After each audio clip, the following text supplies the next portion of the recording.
पंजाब में सैलाब की तबाहकारियां कम न हो सकी। जलालपुर पीरवाला के करीब सैलाबी पानी में मुल्तान सक्खर M5 मोटरवे का एक हिस्सा बह गया। मोटरवे को ट्रैफिक के लिए बंद कर दिया गया है। बहावलपुर, अलीपुर और फोर्ट अब्बास में भी हजारों अफराद ताहाल बेयारो मददगार है। लाखों एकड़ ज़रई अराजी पानी में डूब चुकी है। सैलाब के बाद वबाई अमराज मुतासरीन के लिए नया खतरा बन गए।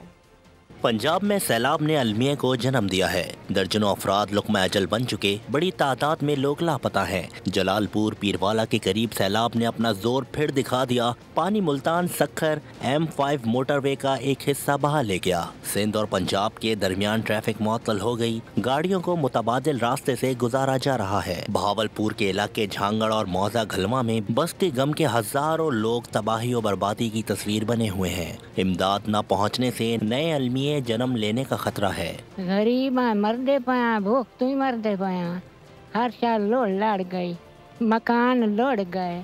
साढ़े अपना कपास नुकसान है, अरबी करोड़ों की नुकसान हुई पई है, मकान गिरे पाए। सानू कोई तंबू ऐसा मिले जावे, मेरे बच्चे भी बेच लोक वंजन, मैं भी लोक वंजन, बर्तन भी मेल वंजन। अलीपुर में भी सैलाब की तबाहकारियां जारी हैं और सैकड़ों लोग पानी में महसूर हैं। मुतासरीन की हालत इज़ार बोल न्यूज़ की टीम कैमरे की आंख से दुनिया को दिखा दी। फोर्ट अब्बास में भी सैलाब ने बस्तियां उजाड़ दी। लोगों के घर, माल मवेशी, फसलें सब सैलाब की नजर हो गए। मुतासिर अफराद खुराक और तिब्बी इमदाद के मुंतज़िर हैं।